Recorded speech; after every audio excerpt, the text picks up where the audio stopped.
2023లో ఇచ్చినటువంటి ఒక క్వశ్చన్.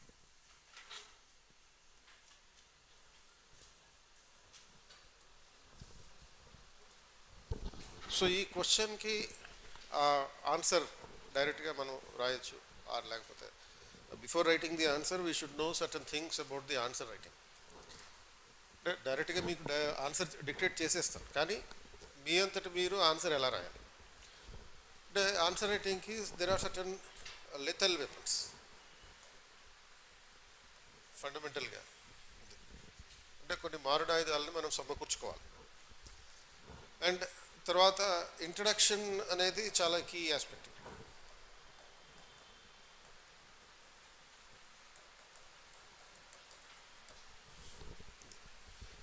మీరు ఏ సబ్జెక్ట్లో ఆన్సర్ రాసినా presentation of the introduction is a very important thing, and you should also know about that.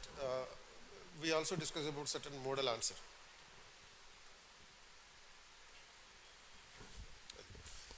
So మీకు ఒక హ్యాండ్ అవుట్ ఇచ్చారు, దాంట్లో 2016లో వచ్చినటువంటి ఒక క్వశ్చన్కి ఆన్సర్ ఉంది, ఒక క్రిటికల్ క్వశ్చన్. సో ఈ లీథల్ వెపన్స్ అంటే ఏంటి అంటే లీథల్ వెపన్స్ అంటే మనం యుద్ధం చేయడానికి ముందు సమకూర్చుకునేటటువంటి మారుణ ఆయుధాలు లాంటివి. సో చాలా పవర్ఫుల్గా ఉంటాయి. అండ్ ఏంటి అంశాలు అంటే usually most of the candidates will think that quality of the presentation of answer is important, but UPSC always gives marks only to those people who focus on the quantity rather than the quality. Quantity అనే దానికి ఎక్కువ మార్కులు ఇస్తుంది quality అనే దానికన్నా. So quality presentation secondary, quantity presentation అనేది primary. నువ్వు ఎన్ని మ్యాక్సిమం మార్క్ పాయింట్లు ఆన్సర్లో ప్రజెంట్ చేస్తావు అనే దాన్ని బట్టి ఉంటుంది. అంటే you should focus less on quality, more focus should be on the quantity. అంటే క్వాంటిటీ అనే దాంట్లో ఫండమెంటల్గా నెంబర్స్కి సంబంధించింది. నెంబర్స్ అంటే ఏంటి, ఈ ఎగ్జామ్ మొత్తం మీద ఒక 9 పేపర్స్ ఉన్నాయి. తెలుగు అంటే Indian language, next general English, qualifying papers, ఆ తర్వాత general essay, general studies 4 papers, తర్వాత ఆప్షనల్ 2 పేపర్స్, ఇవి మొత్తం కలిపి 7 పేపర్స్. సో ఈ 7 పేపర్స్కి ఒక్కొక్క దానికి 250 మార్క్స్ తోటి 1750 మార్క్స్ ఉంది. ఇవన్నీ నెంబర్సే కదా. And you are suppose to write the exam within 3 hours. ఇది ఒక నెంబర్. For every question there is a specific marking. ప్రతి ప్రశ్నకి ఒక నిర్ణీతమైనటువంటి మార్కులు ఉన్నాయి. ఇప్పుడు సపోజ్ జిఎస్లో జిఎస్ 1, 2, 3 ఈ 3 పేపర్లో there are 2 types of marks. 10 questions 10 markers ఉంటాయి. 10 questions అనదర్ 10 questions 15 మార్కర్స్ ఉంటాయి. ఇవన్నీ నెంబర్స్ ఏమన్నా. సో ఈ అంశాల నేపథ్యంలో ఇప్పుడు సపోజ్ 10 మార్కర్ క్వశ్చన్స్కి 150 wordsలో ఆన్సర్ రాయాలి. దెన్ 15 మార్కర్ క్వశ్చన్కి 250 wordsలో ఆన్సర్ రాయాలి. ఇవి కూడా నెంబర్లే. సో మరి వాళ్ళు టైం ఏం చెప్పలేదు, ఎంత టైంలో ఈ ప్రతి క్వశ్చన్కి ఆన్సర్ చేయాలి. ఓవరాల్గా టైం చెప్పారు, ఏంది 3 hours మొత్తం మీద ఆన్సర్ రాయాలి. సో అప్పుడు సపోజ్ ఏం చేయాలి, నువ్వు క్వశ్చన్ పేపర్ చదవడానికి టైం అలాట్ చేసుకోవాలి. ఎంత టైం పడుతుంది క్వశ్చన్ పేపర్ చదవడానికి? There are 20 questions with lengthy sentences. పెద్ద పెద్ద సెంటెన్సులు ఉంటాయి, 20 questions ఉంటాయి. సో మరి ఆ 20 questionsకి నువ్వు చదవడానికి ఎంత టైం పడుతుంది? యావరేజ్న ఒక్కొక్క దానికి ఒక్కొక్క క్వశ్చన్కి 1.5 minute పడుతుంది అనుకోండి. అంటే ఈ 1.5 minute నువ్వు క్వశ్చన్ని చదవాలి, అర్థం చేసుకోవాలి, మైండ్ మ్యాప్ చేసుకోవాలి, ఆన్సర్ ఏమి ఉండాలి అని చెప్పి మూడు పనులు చేయాలి 1.5 minute. అంటే ఈ 1.5 minuteకి యావరేజ్న ఒక్కొక్క క్వశ్చన్ చదివితే then you are taking almost 30 minutes in reading a question paper only question paper చదవడానికే మనకి 30 minutes పడుతుంది. అండ్ సో ఆన్సర్స్ రాయాలి మళ్ళీ క్వశ్చన్ పేపర్ చదివిన తర్వాత. అంటే 30 minutes పోయింది, ఇంకా నీకు మిగిలింది ఎంత? Only 2.5 hours. సో 2.5 hours అంటే 150 minutes. ఈ 150 నిమిషాల్లో 20 ప్రశ్నలకి ఆన్సర్ రాయాలి. దాంట్లో మళ్ళీ 10 మార్క్స్ 10 ఉన్నాయి, 15 మార్క్స్ 10 ఉన్నాయి. ఆ యావరేజ్లో దాన్ని తీసుకుని ఆన్సర్ రాయాలన్నమాట. So you should not spend more than 6 to 7 minutes for a 10 marker. ఒక ఆ 10 మార్కుల ప్రశ్నకి 6 నుంచి 7 నిమిషాలు పట్టాలంతే. అది అంటే సపోజ్ 6 to 7 minutes అన్నప్పుడు ఒక యావరేజ్ 5 questionsకి 6 minutes రాసాం అనుకోండి. అక్కడ 30 minutes పోయింది. అంటే ఏంటి, మీరు 1 hourలో ఎన్ని ఆన్సర్స్ రాయాలి? 7 questions ఆన్సర్ రాయాలి. యావరేజ్ అయినా మొత్తం 3 గంటల మీద you have to answer at least 7 questions in 1 hour. అప్పుడు 3 hours నీకు 20 questions ఆన్సర్ రాయగలుగుతాం, కొంచెం టైం మిగిల్చుకొని. So 30 minutes for 10 markers if you could able to present the answer in just 6 minutes. And ఇంకొక 5 questions ఇంకో 30 minutes, అక్కడ గంట పోయింది. ఇంకొక మిగిలిన 15 markers ఉన్నాయి, దానికి ఒక యావరేజ్న 9 minutes తీసుకో, అక్కడ 90 నిమిషాలు పోతుంది. సో అట్లా ఓవరాల్గా టైం సర్దుబాటు చేసుకోవాలి. అది ఒక 10 minutes మిగిలేటట్టు చేసుకోవాలన్నమాట. సో దట్ ఏమన్నా రెక్టిఫికేషన్లు ఉన్న, హైలైట్స్ చేయాల్సి ఉన్న పెన్సిల్తోటి అవన్నీ చేసుకోవచ్చు. So that there should be more focus on the quantity. అంటే ఒక ఆన్సర్ ప్రజెంట్ చేసినప్పుడు you should give at least 10 to 15 points for a 10 marker question. ఒక 10 marker క్వశ్చన్కి కనీసం 10-15 పాయింట్లు రాయి. ఒక 15 marker క్వశ్చన్స్కి కనీసం 15 to 20 pointers రాయి, including introduction and the conclusion. So more number of points is focused. ఇప్పుడు మీరు కనుక ఇంటర్మీడియట్లో ప్రాపర్గా మీరు చదివి పాస్ అయ్యి ఉంటే అక్కడ దేని మీద ఫోకస్ చేశారు? ఎక్కువ కంటెంట్ ఇవ్వడానికి ఫోకస్ చేశారు. అదే ప్రిన్సిపల్, అదే ఫార్ములా ఇక్కడ కూడా. నీట్గా సైడ్ హెడ్డింగ్లు పెట్టి దానికి ఆన్సర్ అయ్యి బొమ్మలు వేయండి.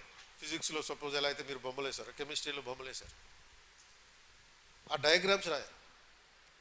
అవన్నీ కూడా మనకి వాల్యూ ఎడిషన్స్ అవుతాయి. You can write the generic points. Generic points అంటే జనరలిస్ట్ అప్రోచ్ తోటి జనరలైజ్డ్గా రాయొచ్చు, ఓన్లీ సైడ్ హెడ్డింగ్ పాయింట్సే రాయొచ్చు.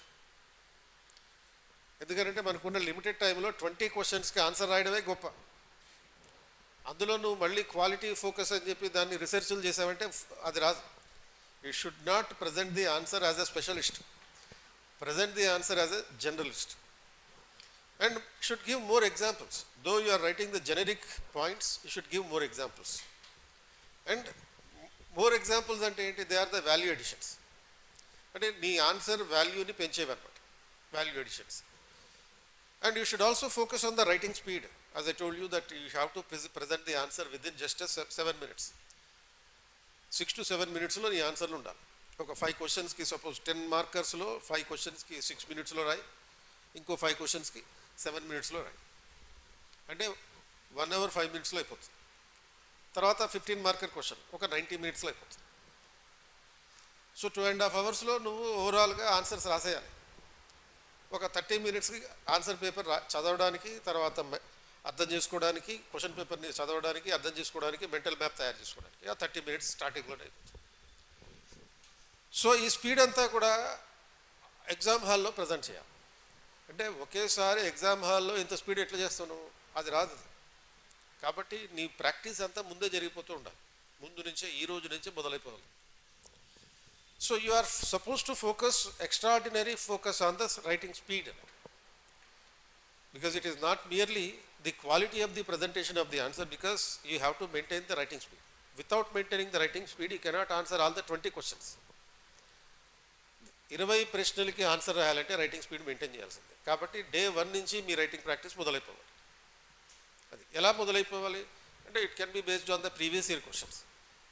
ప్రీవియస్ ఇయర్ క్వశ్చన్స్ తీసుకోవాలి, దాన్ని ఒక ఆన్సర్ రైటింగ్ ప్రాక్టీస్ చేసే ప్రయత్నం చేయాలి. మీరు మొదటి క్వశ్చన్కి ఆన్సర్ రాసేటప్పుడు మీ లైఫ్లో యూపీఎస్సీ క్వశ్చన్కి ఆన్సర్ రాసేటప్పుడు you will take at least 1 hour to 1.5 hours for 1 question to present the answer. నేను ఎంత చెప్పాను, యాక్చువల్గా 10 మార్కుల క్వశ్చన్కి మీరు ఎంతసేపట్లో ఆన్సర్ రాయాలి, 6 నిమిషాల్లో రాయాలి. బట్ మొదటి ప్రశ్నకి మీరు ఆన్సర్ రాసినప్పుడు మాత్రం గంటన్నర టైం పడుతుంది.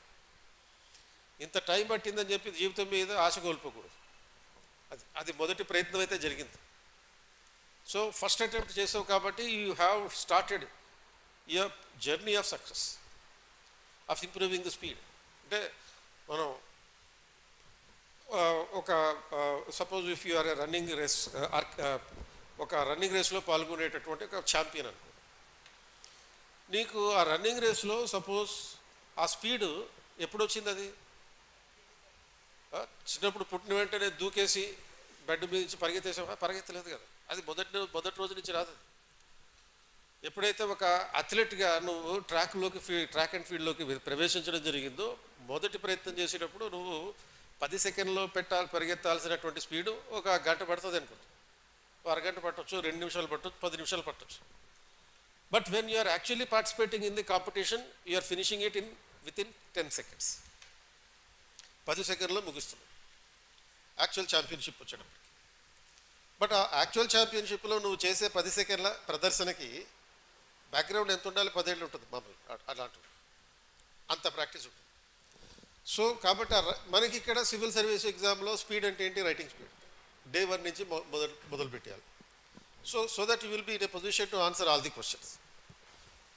And furthermore what is required is keep looking at your watch always when you're writing the exam. అంటే ఎగ్జామ్లో మీరు ఆన్సర్ రాసేటప్పుడు ఒక రిస్ట్ వాచ్ మెయింటైన్ చేయాలి. ఆ రిస్ట్ వాచ్ని చూసుకుంటూ మీ ఆన్సర్ రైటింగ్ స్పీడ్ ఉందా లేదా చెక్ చేసుకుంటూ ఉండాలి. Maintain the consistency of the answers for all the 20 questions. Consistency అంటే ఒక క్వశ్చన్కి ఎక్కువ ఆన్సర్ రాసి ఇంకో క్వశ్చన్కి తక్కువ ఆన్సర్ రాసి అంటే ఎటువంటి పద్ధతులు ఉండకూడదు. యావరేజ్న అన్నిటికీ ఒకే స్టాండర్డ్లో ఆన్సర్స్ రాయాలి. అప్పుడే 20కి 20కి ఆన్సర్ రాస్తాం. అంటే finishing all the answers question paper full exam is the primary condition to be successful and to score minimum 450 marks in the 4 GS papers. ఈ GS పేపర్స్లో 450 మార్కులు దాటడం అంటే అది అద్భుతం అన్నమాట. అంటే 45% దాటి 4 GS పేపర్లకి 1000 మార్కులు కదా, అందులో 450 నుంచి 475 మధ్యలో వచ్చినాయి అనుకో, you are the topper. You will be the topper of the batch number 82 ఆ టైప్ ఉంటుంది. కాబట్టి దాని మీద ఫోకస్ చేయండి. Speed of writing the answer, not the quality of the answer. So thereby you are maintaining the managing every question in the time. So this practice of answer writing should be started along with the preparation. చదవడంతో పాటు writing practice కూడా చేయాలి. అంటే class రూమ్లో suppose ఒక topic discuss చేసిన వెంటనే దానికి సంబంధించిన క్వశ్చన్ ప్రాక్టీస్ చేయాలి. సో ముందు మనం సిలబస్ అంతా కంప్లీట్ చేసేద్దాం, చదివేద్దాం, ఆ తర్వాత ఆన్సర్ రైటింగ్ ప్రాక్టీస్ చేద్దాం అనుకుంటే అది ఎప్పటికీ జరిగిన పని అయిపోతుంది. ఇట్ విల్ నెవర్ హ్యాపన్ అన్నమాట. సో మీరు మొదటి రోజు నుంచి, మొదటి సంవత్సరం నుంచి, మొదటి నెల నుంచి మీ రైటింగ్ ప్రాక్టీస్ అనేది మొదలైపోవాలి. అంటే don't wait till the completion of the syllabus. Syllabus పూర్తయినాక మనం ఆన్సర్ రైటింగ్ ప్రాక్టీస్ చేద్దాం అని వెయిట్ చేయకండి.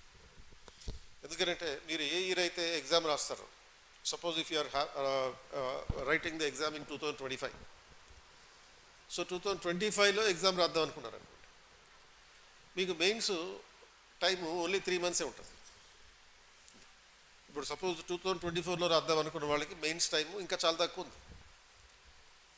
ఆల్మోస్ట్ ఓన్లీ 3 మంత్స్ కూడా కాదు, అంటే 90 రోజులు కూడా పూర్తిగా లేదు. ఓన్లీ 80 డేస్ మాత్రమే టైం ఉంది. ఎందుకని ఈసారి ప్రిలిమ్స్ ఎగ్జామ్ 2 వారాలు వాయిదా పడింది. ప్రిలిమ్స్ ఎగ్జామ్ వాయిదా వేశారు కానీ ఎలక్షన్స్ ఉన్నాయని చెప్పి మెయిన్స్ ఎగ్జామ్ వాయిదా వేయలేదు. మెయిన్స్ ఎగ్జామ్ ఈ schedule to be held only from September 21. So ఈ జూలై, ఆగస్ట్, ఎందుకంటే జూన్లో ఈ మిగతా 15 రోజులు ఏదైతే ఉన్నాయో ఈ రిజల్ట్స్ వస్తాయా లేవా, మనకి కట్ ఆఫ్ మార్క్ ఉందా లేదా, ఇలాంటివి విశ్లేషించుకోవడానికి టైం అయిపోతుంది. ఎవడు ప్రిపరేషన్ మొదలుపెట్టడు. ఇక సీరియస్ ప్రిపరేషన్ ఎప్పుడు మొదలవుతుందంటే జూలై అండ్ ఆగస్ట్. సెప్టెంబర్లో 15 రోజులు, అంటే 2.5 months మాత్రమే టైం ఉంది యాక్చువల్గా. అండ్ సపోజ్ నెక్స్ట్ ఇయర్ మీరు మెయిన్స్ రాస్తుంటే మీకు 3 months ఉంటుంది మ్యాక్సిమం, ఉంటే not more then 3 months. So ఈ 3 monthsలో నువ్వు 7 పేపర్స్ చదవాలి, ప్రిపేర్ అవ్వాలి, రివిజన్ చేయాలి. కాబట్టి అప్పుడు రైటింగ్ ప్రాక్టీస్ పెట్టుకుందామంటే అవ్వదు. కాబట్టి ఎప్పుడైతే నువ్వు ప్రిపరేషన్ మొదలు పెట్టావో అప్పుడే నీ రైటింగ్ ప్రాక్టీస్ కూడా మొదలు పెడితేనే నీ ప్రిపరేషన్ మొదలైనట్లు లెక్క. So therefore it helps you to increase the writing speed also. If you start the writing practice right from the day 1, it will help you to increase the writing speed and to increase the number of points in the answers. ఈ ఆన్సర్లలో number of points పెంచడానికి కూడా ఉపయోగపడుతుంది. తర్వాత ఒక మాట చెప్పాను, you have to include the value additions in the answers. Value additions అంటే ఏంటి?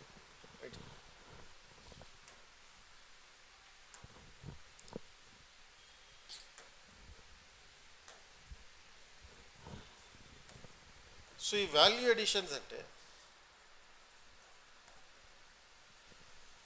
So that is you have to add to the value of answer.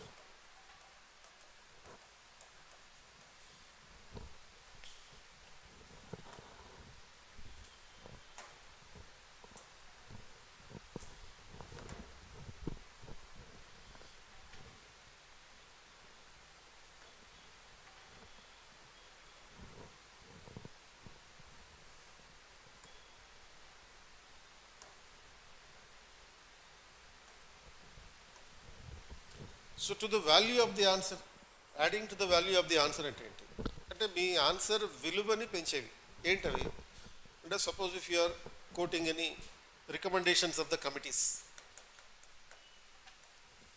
Are supreme court landmark judgements, ఇప్పుడు ఏదైనా కమిటీ సూచనలు supreme court ఇచ్చే landmark judgements కానీ or it can be about Niti Aayog reports. So నీతి ఆయోగ్ ప్రతి governance issue మీద ఒక report ఇస్తూ ఉంది, ఆ నీతి ఆయోగ్ రిపోర్ట్స్ కానీ or you can also quote the SDGs. ఒక 16 పాయింట్ల వరకు ఉంటుంది, 17 పాయింట్స్ ఆఫ్ ఎస్డిజీస్ ఉంటాయి. అంటే ఈ sustainable development goals declared by the United Nations. So ఈ sustainable development goals United Nations set చేసింది అండ్ ప్రపంచంలో ఉన్న అన్ని దేశాలు ఈ గోల్స్ సాధించడంలో ప్రయత్నం చేయాలి ఒక దేశం డెవలప్ కావడానికి. సో సపోజ్ నువ్వు పావర్టీ గురించి రాస్తున్నావు అనుకో, ఆ పావర్టీకి సంబంధించి ఎస్డిజిలో ఆ 17 పాయింట్స్లో ఏముంది, గవర్నమెంట్ ఆఫ్ ఇండియా దాన్ని ఎంతవరకు సాధించింది అనే పాయింట్లు రాయాలి. అంటే how for the government of India has achieved these sustainable development goals. ఎందుకంటే 2016లో డిక్లేర్ చేసిన ఈ సస్టైనబుల్ డెవలప్మెంట్ గోల్స్ 2030కి అచీవ్ చేయాలి. So what is the goal? Poverty eradication. And how for the government of India has achieved this goal. ఈ 2 పాయింట్లు ఆ ఎస్డిజిలో పెట్టాలి.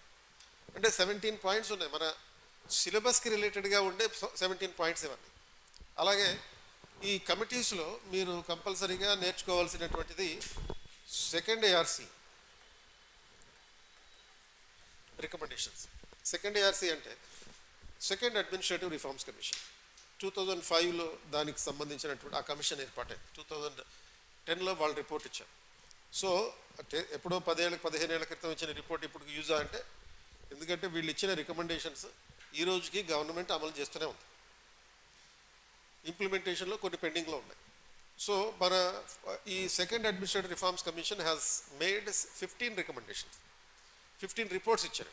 So ఈ 15 reports అనేవి మన సిలబస్కి రిలేటెడ్గా ప్రతి టాపిక్కి రిలేటెడ్గా ఉంటాయి.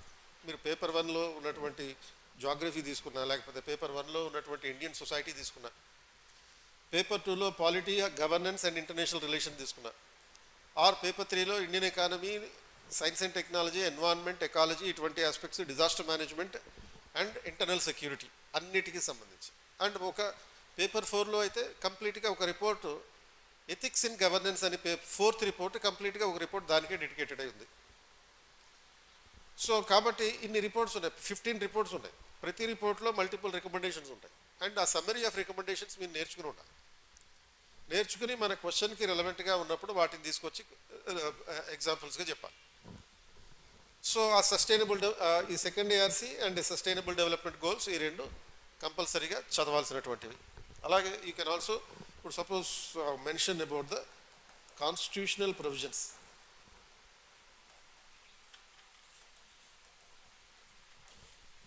And the laws, particularly social legislation.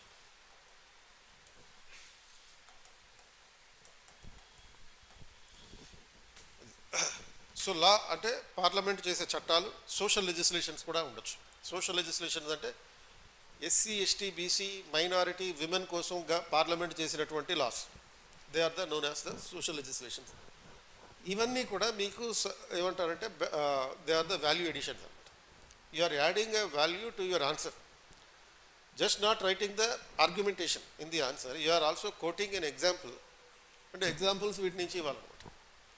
ఇచ్చినప్పుడు మీ ఆన్సర్ యొక్క స్ట్రెంత్ పెరుగుతుంది. Quality of the answer is the secondary అని చెప్పాం కదా, ఆ సెకండరీ డైమెన్షన్లో పరిగణలోకి తీసుకోవాల్సినటువంటి అంశం ఇది.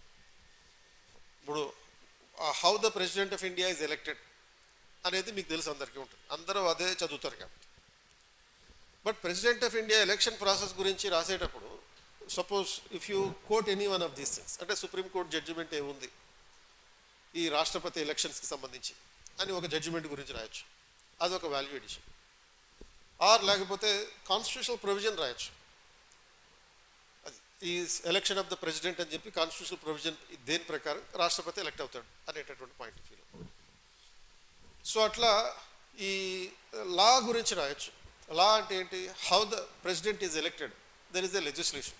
ఏంటి ఆ legislation? According to the 1952 presidential and vice presidential act అని ఉంటుంది. సో రాష్ట్రపతి ఉపరాష్ట్రపతి ఎన్నిక చట్టం 1952 ప్రకారం అని చెప్పి రాయొచ్చు. సో ఈ వాల్యూ ఎడిషన్స్ ఎలా ఉండాలంటే every time you have to mention these value additions in every answer, in every question, either in the introduction or in the conclusion or both. At least ఒక వాల్యూ ఎడిషన్ ఉండేటట్టుగా చూసుకోండి. అంటే one value addition to be there in the either in the introduction or in the conclusion or both minimum చెప్పింది నేను. మధ్యలో main బాడీలో కూడా మీరు ఆన్సర్ ఈ వాల్యూ ఎడిషన్స్ కొటేషన్ ఇవ్వచ్చు అది. సో అట్లా ఈ ఆస్పెక్ట్స్లో మీకు ఇది చూడాలి. అండ్ తర్వాత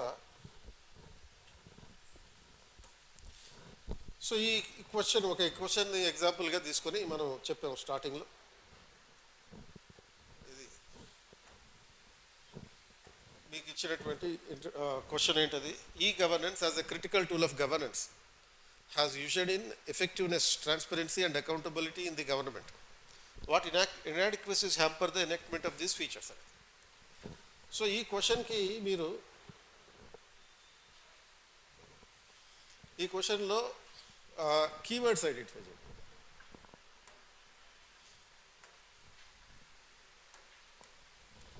So keywords enti question is about e-governance and it's a critical tool of governance. Then effectiveness, transparency and accountability in the governments are guaranteed by it. And what are the inadequacies that are hampering the enactment of these features? E dimensions anni unnai ee question lo. So e-governance ki sambandhinchinaటువంటి ee prashna, e-governance as a critical tool of governance has ushered in effectiveness, transparency and accountability in the governments. What inadequacies hamper the enhancement of these features? అంటే e governance వల్ల advantages ఏంటో చెప్పాడు. ఆ అడ్వాంటేజెస్ని అబ్స్టకల్స్గా ఉన్నవేంటో కూడా క్వశ్చన్లో అడుగుతున్నారు. There are two parts in the question. So ఈ keywords అన్నిటికీ సంబంధించినటువంటి ఆస్పెక్ట్స్ మీరు గుర్తించాలి ఫస్ట్. అంటే ఒక 1.5 minutes మనం ఏం చేయాలి, ఫస్ట్ 1.5 minutes ఒక క్వశ్చన్ చదవడం, ఆ క్వశ్చన్లో ఉన్నటువంటి కాన్సెప్ట్ని ఫిలాసఫీని అర్థం చేసుకోవడం, దెన్ తర్వాత ఒక మైండ్ మ్యాప్ తయారు చేసుకోండి. అంటే mentally you have to prepare your answer to be presented. So ఈ సెకండ్ పార్ట్ ఏదైతే ఉందో అంటే ఫస్ట్ 30 seconds క్వశ్చన్ చదివిన తర్వాత ఒక 30 seconds క్వశ్చన్ని అర్థం చేసుకునే ప్రయత్నం చేస్తాం. అర్థం చేసుకునే ప్రయత్నం చేసినప్పుడు ఈ కీవర్డ్స్ అన్నింటినీ అండర్లైన్ చేయాలి క్వశ్చన్లో. అండ్ తర్వాత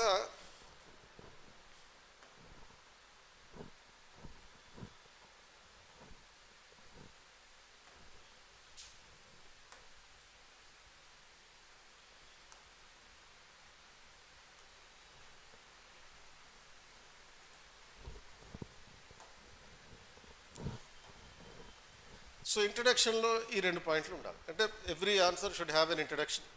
ప్రతి ఆన్సర్లోనూ ఒక ఇంట్రడక్షన్ ఉంటుంది. ఆ ఇంట్రడక్షన్లో ఒక కంపల్సరీగా ఒక వాల్యూ ఎడిషన్ ఉండాలని చెప్పాను కదా. సపోజ్ ఇంట్రడక్షన్లో ఇక్కడ ఈ గవర్నెన్స్ క్వశ్చన్ కాబట్టి meaning of the e governance రాస్తాం. ఈ గవర్నెన్స్ అంటే it's an electronic governance to deliver the services of the government to the people through the means of electronics. So అంటే electronics e governance అంటే ఏంటి, government ఇచ్చేటటువంటి services ఏవైతే ఉంటాయో ఆ government సర్వీసెస్ని electronic పద్ధతిలో ప్రొవైడ్ చేసేటటువంటి ప్రాసెస్ అన్నమాట. అండ్ అది రాస్తూనే దాని మీనింగ్ రాస్తూనే ఇంకోటి ఏంటి, means of last mile connectivity.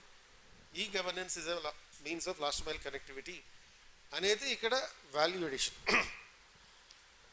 Prime minister రీసెంట్గా ఒక స్పీచ్లో ఈ గవర్నెన్స్కి సంబంధించినటువంటి స్పీచ్లో చెప్పినటువంటి స్టేట్మెంట్ ఏంటి స్టేట్మెంట్ అంటే ఈ governance is a means of last mile connectivity.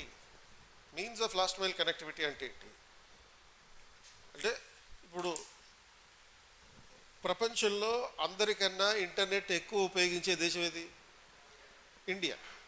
అమెరికాను చైనా ఇవన్నీ దాటేశారు.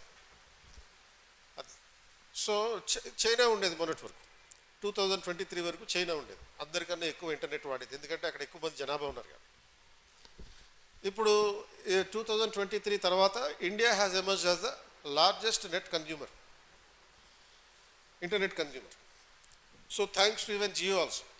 అంటే జియో చేసినటువంటి యాక్టివిటీ కారణంగా కూడా ఎక్కువ మంది ఇంటర్నెట్ ఉపయోగించుకోగలుగుతున్నారు ఈరోజు. అది అంటే జియో చేసింది ఏంటి, తక్కువ ధరలకి ఇంటర్నెట్ ఇవ్వడం. స్టార్టింగ్లో జీరోకి ఇచ్చింది, తర్వాత మెల్లగా ధరలు పెంచుకుంటూ వచ్చారు. బట్ ధరలు పెంచినా కానీ వాడేమైనా మనకి ఫ్రీగా ఇవ్వడానికి పుట్టలేదు కదా, వాడి వ్యాపారం వాడిది. సో వాడు వ్యాపారం చేసుకుంటేనే, వాడు వ్యాపారం చేయడమే దేశభక్తి. యాక్చువల్ దేశభక్తి అంటే ఫ్రీగా సర్వీసులు ఇవ్వడం కాదు, సర్వీస్ ఇవ్వడమే దేశభక్తి. ప్రపంచంలో ఏదైనా ఒక దేశం డెవలప్ అయిందనుకో, ఆ డెవలప్ అయిన దేశం గవర్నమెంట్ వల్ల డెవలప్ అయిందా, ప్రైవేట్ కంపెనీల వల్ల డెవలప్ అయింది? ప్రైవేట్ కంపెనీల వల్ల డెవలప్ అయింది. అమెరికా డెవలప్ అయిందంటే గవర్నమెంట్ వల్ల కాదు. ఈ మైక్రోసాఫ్ట్, గూగుల్ ఇటువంటి కంపెనీలు, ప్రైవేట్ కంపెనీలు క్యాపిటలిజం వల్లనే డెవలప్ అయింది తప్ప సోషలిజం వల్ల ప్రపంచంలో దేశాలు నాశనం అయిపోయినాయి, యాక్చువల్ డెవలప్ కాలే. సో అటువంటి నేపథ్యంలో ఏం చేశారు, ఈ జియో అనేవాడు వల్ల కూడా దేశంలో ఎక్కువ మంది ఇంటర్నెట్ ఉపయోగించుకునే పొజిషన్లో ఉన్నారు. అండ్ ఇంటర్నెట్ ఉపయోగించుకునే పొజిషన్ ఉంది, కానీ ప్రాబ్లం ఏంటంటే internet facility India has emerged as the largest internet facility consumer, but however it is not reaching everybody. అందరికీ చేరుకోవట్లేదు, మళ్ళీ అది కూడా ప్రాబ్లం ఉంది. సో అందరికీ చేరుకోకపోవడం అంటే ఏంటి, ఒక 40% of the population are not having the accessibility to the internet. Internet అందుబాటులో ఉండేటటువంటి సదుపాయం లేదు చాలా, ఒక 40% జనాభాకి. So there is a gap between the people who are enjoying the benefits of the technology and who are not enjoying the benefits of the technology. టెక్నాలజీని ఉపయోగించుకునే వాళ్ళకి, ఉపయోగించుకోని వాళ్ళకి మధ్య ఒక గ్యాప్ ఉంది. ఇదో రకమైన కొత్త రకమైనటువంటి ఇన్ఈక్వాలిటీ. సో ఈ ఇన్ఈక్వాలిటీని ఏమంటారంటే డిజిటల్ డివైడ్ అని అంటారు. Digital divide, dividing the people on grounds of technology users and technology non users. Technology ఉపయోగించుకునేవాడికి మధ్యలో ఉండే గ్యాప్ డిజిటల్ డివైడ్. సో ఈ కాంటెక్స్లో మరి ఈ లాస్ట్ మైల్ కనెక్టివిటీ సాధించడానికి ఈ గవర్నెన్స్ ఉపయోగపడుతుందని చెప్తాం. అంటే గవర్నమెంట్ ఇచ్చే సర్వీసెస్ లాస్ట్ మైల్ అంటే ఏంటి, చిట్ట చివరిలో ఉండేవాడికి అందుబాటులోకి రావాలి. And for the people who are at the grass root level. Last mile అనేది ఒకటి, అలాగే గ్రాస్ రూట్ ఒకటి. ఇప్పుడు గ్రాస్ రూట్ అంటే అట్టడుగున ఉండేవాడికి అందుబాటులోకి రావాలి, చిట్ట చివరిలో ఉండేవాడికి అట్టడుగున ఉండేవాడు. ఈ ఇద్దరికి అందుబాటులోకి వచ్చినప్పుడు తీసుకురావాలి అంటే ఈ గవర్నెన్స్ అనేది ఉపయోగపడుతుంది. ఈ governance is useful to make the government services to reach the last mile and to the bottom most level, gross root level. Grass root అంటే బాగా లోయెస్ట్ లెవెల్లో ఉండేవాళ్ళు, లాస్ట్ మైల్ అంటే బాగా లాస్ట్లో ఉండేవాళ్ళు. ఎవరికి అంటే సపోజ్ ట్రైబల్ కమ్యూనిటీస్, కొండల మీద ఉండేవాళ్ళు, అడవుల్లో ఉండేవాళ్ళు, వీళ్ళందరినీ last mile people and grass root level people అని అంటారు. సో ఇప్పుడు మామూలుగా గ్రాస్ అనేదే కింద ఉంటుంది, గ్రాస్ రూట్ ఎక్కడ ఉంటుంది, దానికన్నా కింద ఉంటుంది. అంటే ఆ స్థాయిలో ఉండే ప్రజలకి, లాస్ట్లో ఎవరికి అందుబాటులో లేకుండా ఉండే ప్రజలకు కూడా గవర్నమెంట్ సర్వీసెస్ అందుబాటులోకి తీసుకురావడానికి ఉపయోగించేదే ఈ ఇంటర్నెట్, ఈ గవర్నెన్స్ అనేది అని ప్రైమ్ మినిస్టర్ చెప్పినటువంటి ఈ స్టేట్మెంట్ని ఎప్పుడైతే చెప్తావో you are giving what a value addition to the point. So ఇప్పుడు సపోజ్ ఈ గవర్నెన్స్ గురించి అందరూ ఒక బేసిక్ స్టాండర్డ్ ఫ్రేమ్వర్క్ చదువుకుంటారు, కామన్గానే ఉంటుంది. బట్ నీ ఆన్సర్కి వేరే వాళ్ళ ఆన్సర్కి డిఫరెన్స్ రావాలంటే ఇలాంటి వాల్యూ అడిషన్స్ అనేవి ఉపయోగపడతాయి. సో తర్వాత మెయిన్ బాడీలో ఉండాలి, implications of e governance as a critical tool of governance will result in the transparency by making the process open.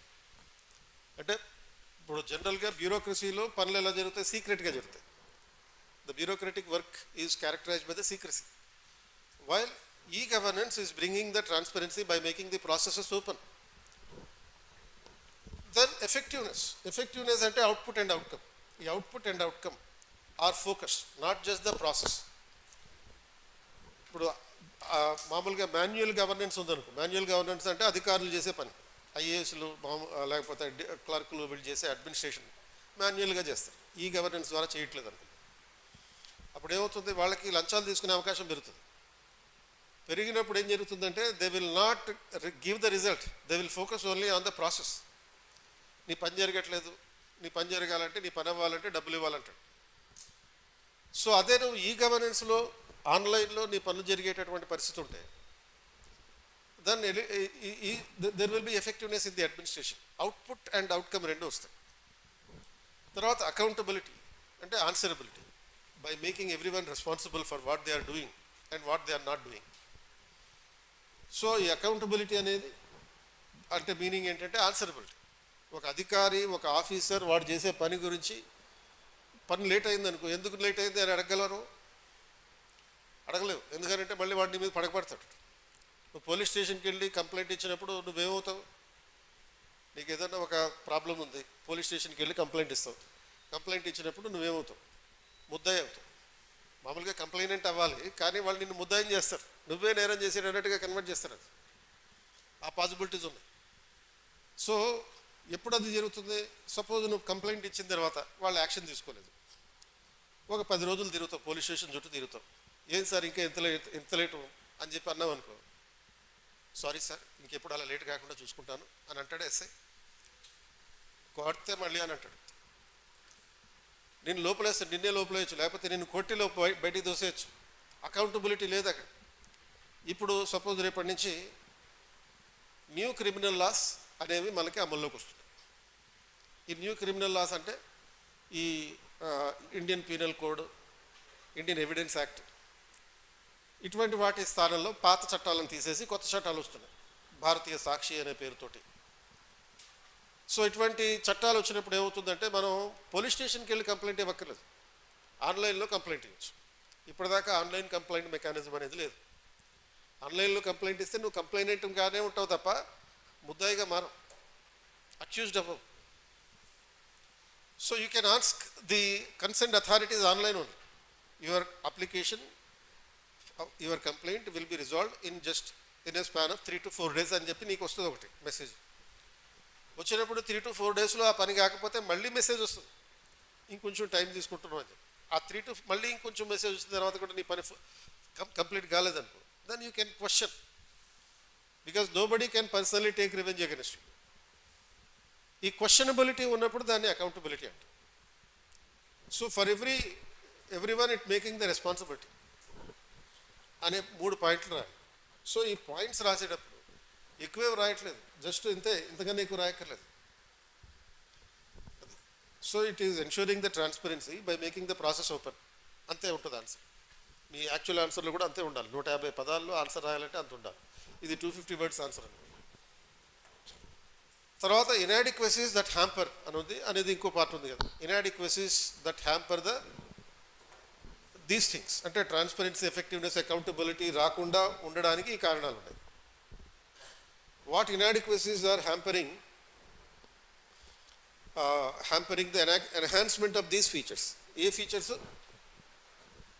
ఈ ట్రాన్స్పరెన్సీ, ఎఫెక్టివ్నెస్ అండ్ అకౌంటబిలిటీ అవి సాధ్యం కాకుండా ఉన్నటువంటి ఇనాడిక్వసీస్. ఇనాడిక్వసీస్ ఏంటి? Cyber security concerns. The problem with the internet is e governance is once you are into the internet you are not safe. నువ్వు ఇంటర్నెట్లోకి ఎప్పుడైతే ప్రవేశించావో నీకు సురక్షిత లేదు, రక్షణ లేదు, నువ్వు హ్యాక్ అయిపోతావు. అది హ్యాకర్స్ నీ మీద దయజల్చో, నువ్వెవడో తెలియకో నిన్ను వదిలిపెట్టారు తప్ప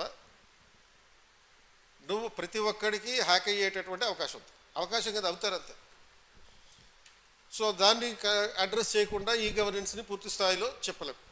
ఇప్పుడు సపోజ్ గవర్నమెంట్ మన దగ్గర చేతులు పెట్టించి, కళ్ళు పెట్టించి ఆధార్ కార్డ్, బయోమెట్రిక్ ఇన్ఫర్మేషన్ తీసుకున్న తర్వాత పని గవర్నమెంట్ ఏమైనా సేఫ్గా ఉంచిందా మన సమాచారాన్ని? ఏం ఉంచలేదు. రీసెంట్గా ఒక టెలిగ్రామ్ ఛానల్లో ఒక 12 లక్షల మంది సంబంధించిన బయోమెట్రిక్ ఇన్ఫర్మేషన్ అంతా రిలీక్ అయిపోయింది. అంటే there is no security provided by the state. And ఇందాక చెప్పాను డిజిటల్ డివైడ్ అనేది ఇంకో ప్రాబ్లం. సో డిజిటల్ డివైడ్ అంటే benefits of the internet enjoyed by some people and benefits of internet are not enjoyed by everybody. So the gap between those people who are enjoying this and not enjoying this is a digital divide. ఆ problem కూడా ఉంది. Only 40% వరకు పాపులేషన్కి ఇది accessibility లేదు. ఎందుకు లేదు అని అంటే ఇది ఇన్ఫ్రాస్ట్రక్చర్తో కూడుకున్న విషయం. ఈ గవర్నెన్స్ ఇవ్వాలంటే నీకు కంప్యూటర్లు ఉండాలి, ల్యాప్టాప్లు ఉండాలి, మొబైల్ ఫోన్లు ఉండాలి, ఇంటర్నెట్ ఉండాలి. ఇంటర్నెట్ ఉండాలంటే ఎక్కడి నుంచి వస్తుంది? అది గాల్లో నుంచి వస్తుందా, నేల నుంచి వస్తుందా? నీళ్ళల్లో నుంచి వస్తుంది. అంటే నీళ్ళల్లోంచి రావడం ఏంటి? రష్యా నుంచి ఈ ఆప్టికల్ ఫైబర్ కేబుల్స్ మొత్తం ప్రపంచవ్యాప్తంగా స్ప్రెడ్ అవుతాయి. ఈ ఆప్టికల్ ఫైబర్ కేబుల్స్ ద్వారానే మనకి ఇంటర్నెట్ వస్తుంది. సో ఇది ఏంటిది, ఒక wire connectivity, cable connectivity. Of course 95% of the internet is provided through the cable connectivity only 5% మాత్రమే డైరెక్ట్గా శాటిలైట్స్ నుంచి వస్తుంది. అంటే శాటిలైట్స్ అంటే ఇది మన ఎలాన్ మస్క్ కంపెనీ ఒకటి ఉంది. ఎలాన్ మస్క్కి సంబంధించిన స్టార్లింక్ అనే కంపెనీ ఉంది. ఆ స్టార్లింక్ అనేవాళ్ళు శాటిలైట్స్ ద్వారా ఇంటర్నెట్ ఇస్తారు. ఇప్పుడు ఇండియా నుంచి ఈవెన్ టాటా కంపెనీ వాళ్ళు కూడా దానికి సంబంధించినటువంటి పర్మిషన్ల కోసం గవర్నమెంట్కి అప్లై చేశారు. ఒక శాటిలైట్ పంపించి ఆ శాటిలైట్ ద్వారా ఇంటర్నెట్ ఇచ్చేటటువంటి ఏర్పాటు. అది వస్తే ఇంకా చాలా ప్రాబ్లమ్స్ తగ్గిపోతాయి. అంటే డిజిటల్ యాక్సెసిబిలిటీ అనేది అందరికీ ఎక్కువ అవుతుంది. సో ఇదో ప్రాబ్లం. తర్వాత ఆల్మోస్ట్ ఒక 30 to 40% విలేజెస్కి కరెంట్ లేదు, ఎలక్ట్రిసిటీ ఫెసిలిటీ లేదు. ఎలక్ట్రిసిటీ ఫెసిలిటీ లేకుండా ఇంటర్నెట్ రాదు కదా. సో అటువంటి ఇష్యూస్ అన్నీ కూడా డిజిటల్ డివైడ్కి రీజన్ అవుతుంది. And inadequate digital infrastructure. ఇప్పుడు చెప్పాను ఇన్ఫ్రాస్ట్రక్చర్ అంటే ఉండాలి. ల్యాప్టాప్, కంప్యూటరు, లేకపోతే మొబైల్ ఫోన్స్, తర్వాత ఈ ఆప్టికల్ కేబుల్, ఫైబర్ కేబుల్, ఇవన్నీ ఉండాలి. తర్వాత privacy issues. You will not have the privacy. And bureaucratic opposition. అంటే the offices are not accepting the e governance. Why the bureaucrats are not accepting the e governance is because it will reduce their powers. ఎందుకంటే మనం ఆఫీసర్ల మీద depend అవ్వడం అనేది తగ్గిపోతుంది. మన ప్రతి పనికి ఇప్పుడైతే ఆఫీసర్ దగ్గరికి వెళ్ళాలి. ఇప్పుడు నువ్వు ఈ-గవర్నెన్స్ కనుక పూర్తి స్థాయిలో వచ్చిందనుకో, జస్ట్ నీ మొబైల్ ఫోన్ నుంచి అన్ని పనులు చేసుకుంటాం. So since it is reducing the significance of the officers, they will oppose it. And inadequate use of the capacity. Inadequate use of the capacity by the officers. అంటే ఇంతకుముందు మనకి type writers ఉండే. So ఈ type writers బదులు ఈ desktops వచ్చినాయి. So desktops నుంచి ల్యాప్టాప్స్కి వచ్చాయి. సో ఫ్యూచర్లో ల్యాప్టాప్స్ కూడా ఉండవు, అన్నీ గాల్లోనే జరుగుతాయి. ఇక్కడ పెట్టుకుని ఇట్లా బటన్ నొక్క అనేది లేస్తుంది, దాన్ని ఇట్లా నడిపిస్తూ చూడు, అలాంటివి వస్తాయి అన్నమాట. అంటే ఓన్లీ గాల్లోనే నడిపించిపోతూ ఉంటాం. అండ్ ఈ కెపాసిటీ యూటిలైజేషన్. ఇప్పుడు సపోజ్ గవర్నమెంట్ ఆఫీసెస్లో ఉండే కంప్యూటర్లు ఉంటాయి కదా, ప్రతి కంప్యూటర్ 2 TB 3 TB 5 TB ఈ రేంజ్లో ఉంటుంది వాళ్ళకి ర్యామ్ కానీ లేకపోతే ఇంకోటి కానీ. And they are using the computers only as a glorified type writers.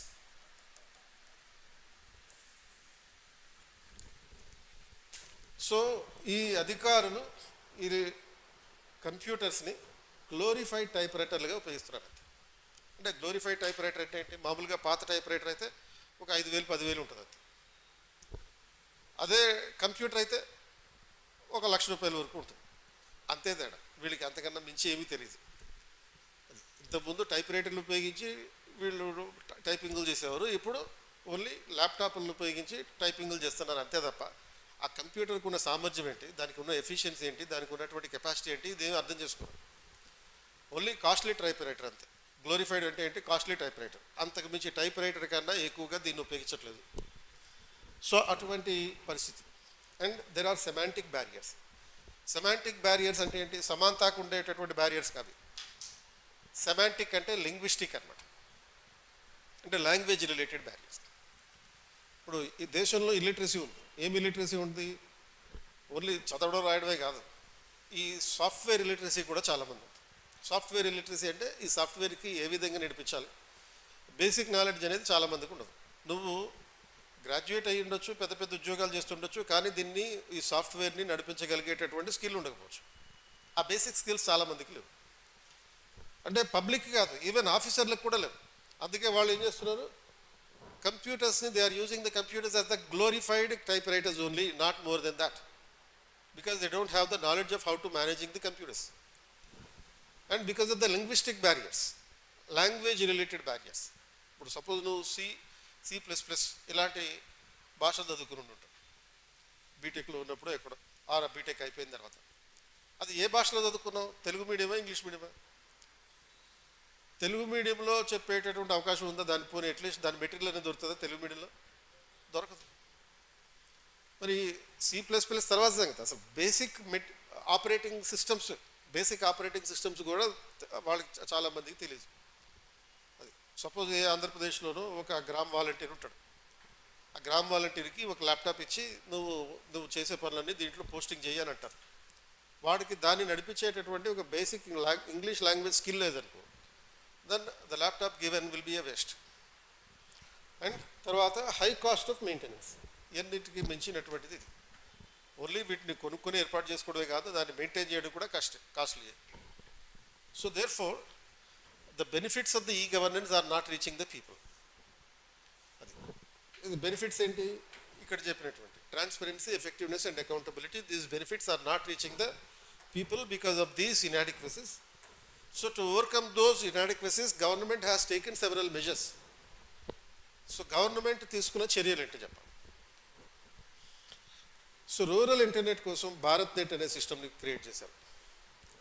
అలాగే ఈ క్రాంతి అనేది ఒకటి, మై జిఓవి అనేది ఒకటి for citizen engagement. Citizen engagement అంటే people also can offer their opinion to the government about the administration through something called MyGov. మీరు కూడా దీంట్లో రిజిస్టర్ చేసుకోవచ్చు. ప్రతి ఒక్కరూ, దేశంలో ఉన్న ప్రతి ఒక్కరూ వాళ్ళ స్కిల్స్ ఏంటో చెప్తూ, వాళ్ళ స్కిల్ సెట్ ఏంటో చెప్తూ గవర్నమెంట్కి ఈ మై జిఓవి అనే వెబ్సైట్ ద్వారా రిజిస్టర్ చేసుకుని మీరు కావాల్సినటువంటి ఏదైనా ఒపీనియన్స్ మీరు ఎక్స్ప్రెస్ చేయొచ్చు. తర్వాత ఉమంగ్ అంటే unified mobile application for the new age governance, అంటే which will be related to providing the services to the people through the mobiles. ఇప్పుడు ఈ గవర్నెన్స్ గురించి మాట్లాడుతున్నాం. E governance transform to M governance. M governance will transform to governance by algorithms. And దాని నుంచి AI governance వచ్చింది, and దాని నుంచి robotic governance వచ్చింది. So ఈ ట్రాన్స్ఫర్మేషన్ వస్తుంది. ఈ ఉమంగ్ అనేది ఈ ఎం గవర్నెన్స్కి సంబంధించి. అంటే ఎం గవర్నెన్స్ అంటే మొబైల్ గవర్నెన్స్. ఓన్లీ ల్యాప్టాప్లు తర్వాత డెస్క్టాప్ల ద్వారానే కాకుండా మన మొబైల్ ద్వారా కూడా గవర్నమెంట్ వేరియస్ అప్లికేషన్స్ని, మొబైల్ యాప్స్ని తయారు చేసి ప్రతి డిపార్ట్మెంట్కి సంబంధించి ఆ యాప్ ద్వారా మనకి సర్వీసెస్ ఇస్తుంది. So that will reduce certain challenges in the issues. తర్వాత we also have a DigiLocker. ఈ డిజి లాకర్ ద్వారా మన డాక్యుమెంట్స్ అన్నింటినీ దాంట్లో స్టోర్ చేసుకోవచ్చు. ఇది ఒక యాప్. సో మీరు కూడా దీన్ని డౌన్లోడ్ చేసుకోవచ్చు, డిజి లాకర్ అనే యాప్ని. మీ సర్టిఫికెట్లు ఉంటాయి కదా, ఆ సర్టిఫికెట్లు దాంట్లో స్కాన్ చేసి స్టోర్ చేసుకోవచ్చు. అంటే మీరు వరల్డ్లో ఎక్కడున్నా కానీ మీ సర్టిఫికెట్లు మీకు యాక్సెసిబుల్గా ఉంటాయి. తర్వాత ఈ ఆఫీస్ అనే సిస్టమ్ ఒకటి ఉంది, cyber Surakshit Bharat for best practices, promoting the digital payments through the infrastructure like one nation one digital platform. Online payments, ఈ ఫోన్పే ఇలాంటి సర్వీసెస్ ఉంటాయి. ఈ అన్నింటినీ కాకుండా సింగిల్ ప్లాట్ఫామ్ ద్వారా, one nation one digital platform ద్వారా తీసుకొచ్చేటటువంటి ప్రయత్నం ఇది. ఇలాంటి చర్యలు అనేది తీసుకున్నాం. అంటే తర్వాత what else has to be done, measures to be taken should be mention in the conclusion. ఏం చేయాలి అనే దానికి కంక్లూజన్లో వే ఫార్వర్డ్ అన్నమాట. The conclusion should consist of the way forward. So way forward will tell about what measures have to be taken, solutions చెప్తుంది. So promoting the digital literacy is necessary. Digital literacy అంటే ఏంటి? ఈ software టెక్నాలజీకి సంబంధించినటువంటి అవగాహన అందరికీ కల్పించడం. Main streaming the anti hacking measures. Main streaming means making everybody to learn about the anti hacking. At least awareness has to be generated among the people about the hacking systems. తర్వాత translation of digital literacy to the regional languages. So ఈ digital literacy ఇందాక అడిగాను, C++ మీరు ఏ లాంగ్వేజ్లో నేర్చుకున్నారు, ఆ లాంగ్వేజ్ని English లాంగ్వేజ్లో నేర్చుకున్నాను, C లాంగ్వేజ్ని. దాన్ని తెలుగులో ట్రాన్స్లేట్ చేసే ప్రయత్నం చేయాలి. అలాంటి వాటి బేసిక్స్ని, అట్లీస్ట్ బేసిక్స్ని అన్నమాట. అంటే ఓన్లీ తెలుగు అంటే తెలుగు కాదు, అన్ని రీజనల్ లాంగ్వేజెస్లోకి ట్రాన్స్లేట్ చేయాలి. And sensitivity training to the bureaucrats to the adoption of the e governance. ఇది ఒక keyword, sensitivity training to the bureaucrats. Sensitivity training అంటే it's a training to change the mindset of the people. So జనరల్గా మీకు civil service వచ్చిన తర్వాత ముస్సోరీలో training ఉంటుంది. అక్కడ ఏం నేర్పిస్తారు బిస్వరీలో ఒక 1 year పాటు ఏమో రూల్స్ రెగ్యులేషన్స్ చదివించి ఎగ్జామ్స్ పెట్టి ట్రైనింగ్ ఇస్తారు. ఇంకో 1 year ఏమో మీరు నేర్చుకునే రూల్స్ అన్నింటినీ ప్రాక్టికల్గా ఫీల్డ్ లెవెల్కి వెళ్ళి అది ఎలా అమలు అవుతున్నాయో తెలుసుకుంటారు. అంటే you will be appointed as an assistant collector under a collector to learn the administrative work. ఇది జనరల్గా జరిగే ట్రైనింగ్. ఈ సెన్సిటివిటీ ట్రైనింగ్ ఏంటి అంటే to change the mindset of the bureaucrats.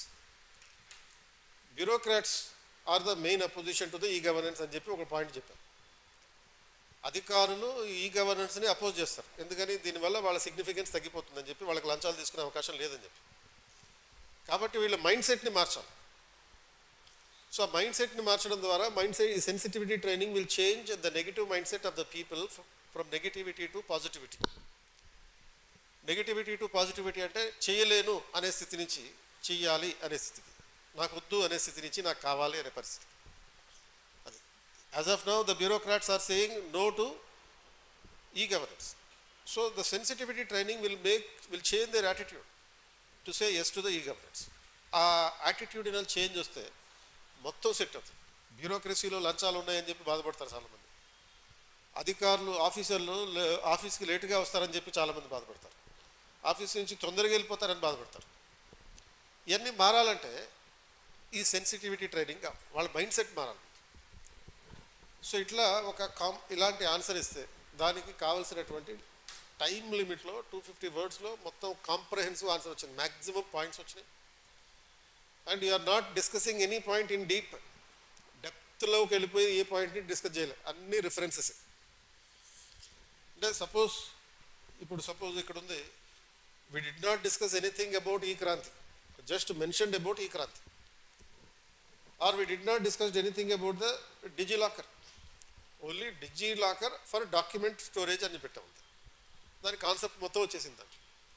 DigiLocker అంటే ఏంటి, ఆ డిజిలాకర్ ఎలా పనిచేస్తుంది, అందులో లోపాలు ఏంటి, అందులో అడ్వాంటేజెస్ ఏంటి, ఓన్లీ డిజిలాకర్ మీద క్వశ్చన్ వచ్చినప్పుడు అవన్నీ చదువుకోవాలి. ఇక్కడ ఏం చేస్తున్నావు, ఓన్లీ రిఫరెన్స్ ఇస్తున్నావు, because DigiLocker is not the focus of the question. అది సో ఇప్పుడు సపోజ్ ఈ పాయింట్లన్నింటిని ఉపయోగించి ఈ గవర్నెన్స్ అనే స్కీమ్ గురించి నువ్వు ఒక జనరల్ ఎస్సే కూడా రాయొచ్చు. 250 wordsని 1250 words ఆన్సర్గా కూడా మార్చచ్చు. ఎప్పుడైతే ఈ పాయింట్లన్నీ ఎక్స్ప్లెయిన్ చేస్తామో, ఒక్కొక్క దానికి ఒక్కొక్క పారాగ్రాఫ్ ఎక్స్ప్లెనేషన్ పెట్టామనుకో, అప్పుడు అది 1250 words ఆన్సర్ అయింది and it become a general essay. So అలా ఒక 250 పదాల్లో ఆన్సర్ అనమాట. అండ్ ఇంట్రడక్షన్ రాసేటప్పుడు ఎప్పుడు కూడా మీరు గుర్తుపెట్టుకోవాల్సినటువంటి aspects, first 30 to 40 words in the answer is introduction. మీ ఆన్సర్లో ఫస్ట్ ఉండేటటువంటి 30 to 40 wordsే ఇంట్రడక్షన్, అంటే which is equal to 4 to 5 lines. అంటే it makes the evaluator to read your answer. ఏది ఆ ఇంట్రడక్షన్ అనేది మీ ఆన్సర్ని చదివేటట్టు చేస్తుంది అన్నమాట. ఆన్సర్ని చదివేటట్టు చేయాలి. ఎందుకని అంటే ఇప్పుడు సపోజ్ యూపీఎస్సీ ప్రిలిమ్స్లో ఎంతమంది పాస్ అవుతారో 1:12 రేషియోలో పాస్ అవుతారు. 1:12 రేషియోలో పాస్ అయితే సపోజ్ ఒక 1000 పోస్టులు ఉన్నాయనుకో, how many people are getting qualified? 1000 పోస్టులకి 1:12 రేషియో అంటే 12,000 people విల్ గెట్ క్వాలిఫైడ్. వీళ్ళు ఈ 12,000 people కలిసి ఎన్ని పేపర్లో ఆన్సర్ రాస్తారు? 12,000 into 9 papers. ఫస్ట్ 2 papers వదిలి పక్కన పెడతాం అనుకో, క్వాలిఫైయింగ్ పేపర్స్. మిగతా పేపర్స్ 9 papers 7 papers ఉన్నాయి. సో ఆ పేపర్లు అంటే 12,000 into 7, 72,000 ఆన్సర్ షీట్స్ అక్కడ ఉంటాయి.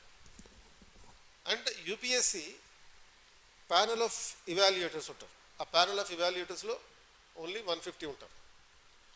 150 మంది ఉంటారు, మ్యాక్సిమం 150 మంది. ఈ 150 మంది పేపర్లన్నింటినీ ఇవాల్యుయేట్ చేయాలి. ఒక్కొక్కరికి 2,000 ఎంతో ఇస్తారు ఒక పేపర్ ఇవాల్యుయేట్ చేయడానికి. ఇచ్చినప్పుడు నీ ఒక్క పేపర్నే ఆన్సర్ ఇవాల్యుయేషన్ చేసుకుంటూ వెళ్తే మిగతా పేపర్లు ఎప్పుడు ఇవాల్యుయేట్ చేయలేడు? 150 మంది, ఒక్కొక్కడికి సపోజ్ 400 పేపర్లు 500 పేపర్లు వచ్చినాయి అనుకుందాం. నీ ఒక పేపర్ మీద ఎక్కువ టైం స్పెండ్ చేసి బాబు బాగా రాశాడు, కాకపోతే పాపం ఇంట్రడక్షనే బాగాలేదు, మొత్తం చదువుదాం అని చెప్పి ఎవరికి ఇంట్రెస్ట్ ఉండదు. సో నువ్వు నీ క్వశ్చన్ని చదివేటట్టు చేయాలంటే ఇంట్రడక్షన్లోనే ఆ పని చేసి జరిగిపోవాలి. సో ఇంట్రడక్షన్ బాగుంటే మిగతా ఆన్సర్ చదువుతాడు, మిగతా ఆన్సర్ చదివితే then the marks will be given better. It need not be the best. బెటర్గా వస్తే చాలు, ఒక 6 మార్క్స్ పర్ క్వశ్చన్ రావడం జరిగితే చాలు. Then communicates the evaluator about the entirety of the answer.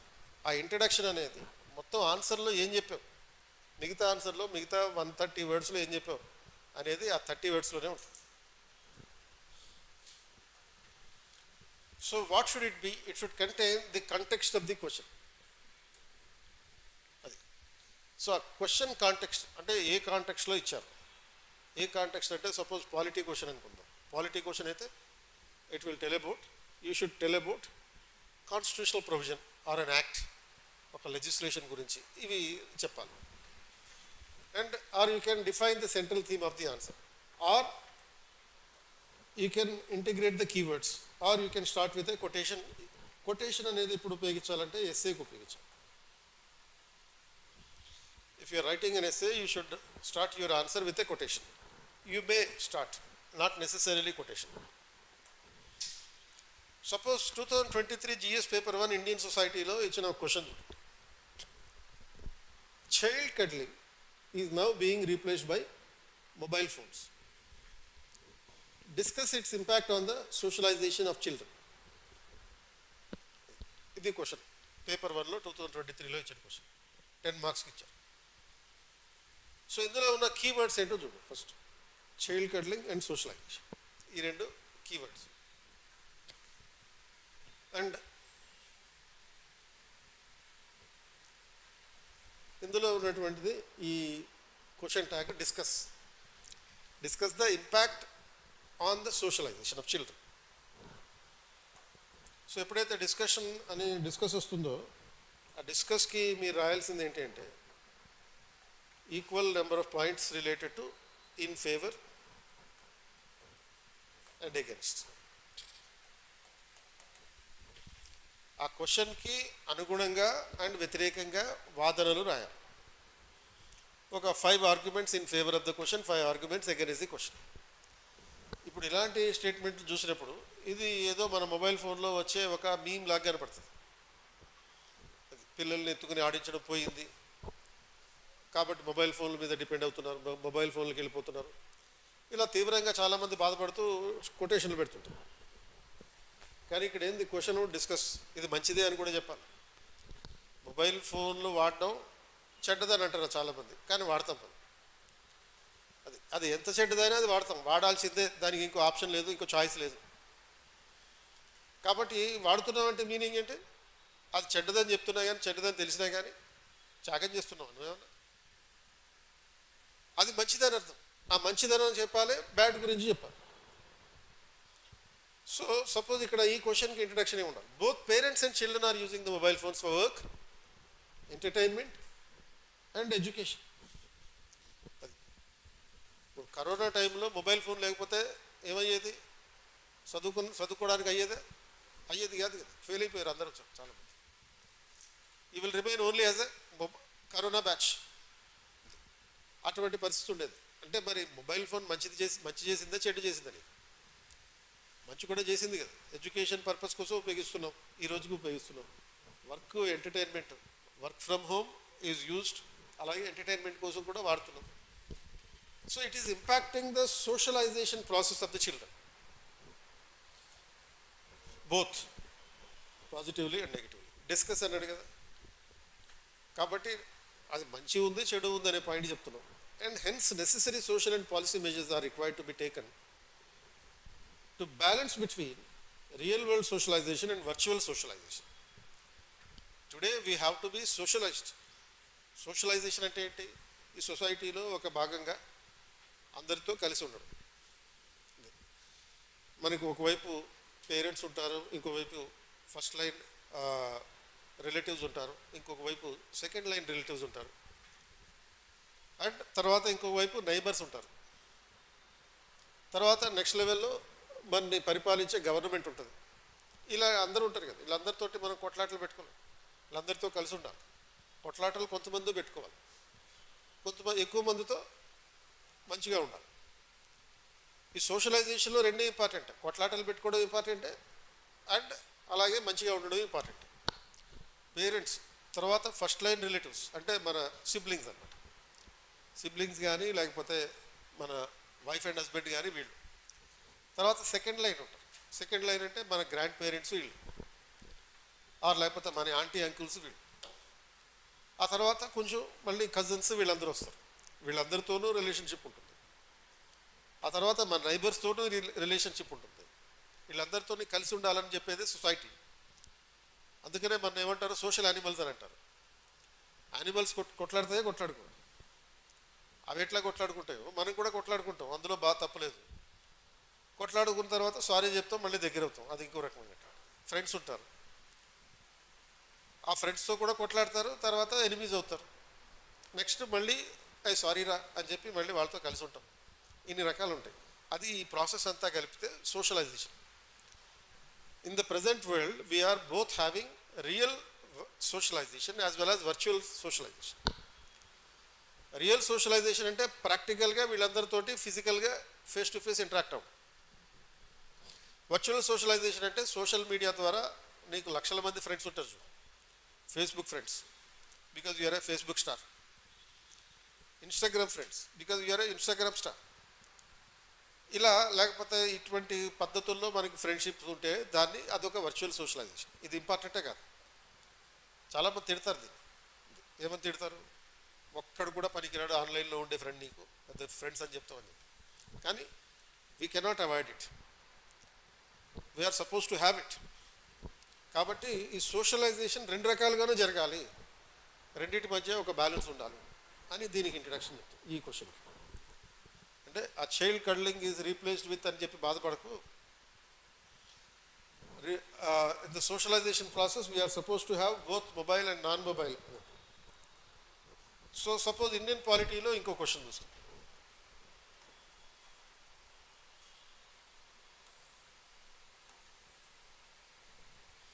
Who are entitled to receive the free legal aid? Free legal aid. Assess the role of the National Legal Services Authority in rendering the free legal aid. So ఇక్కడ keywords ఏంటి, free legal aid and NALSA. NALSA అంటే national legal services authority. ఇందులో question tags who and assessment, ఈ రెండు question tags ఉన్నాయి. రెండు క్వశ్చన్లకి రెండు tags. రెండు క్వశ్చన్లు ఏంటి, ఒకే క్వశ్చన్లో రెండు పార్ట్లు. ఫస్ట్ పార్ట్ ఏంటి, who are entitled to receive the free legal aid. Second part ఏంటి, assess the role of the NALSA in rendering this. ఇది 10 మార్క్స్ క్వశ్చన్, 150 words. సో దీనికి ఇంట్రడక్షన్ ఎలా ఉండాలి. సో ఇందులో మనం వాల్యూ ఎడిషన్స్లో ఏముండాలని చెప్పాం, పాలిటీ క్వశ్చన్ రాస్తున్నప్పుడు కాన్స్టిట్యూషనల్ ప్రొవిజన్స్ ఉండాలని చెప్పాం. సో దాన్ని ఇక్కడ మెన్షన్ చేసాం.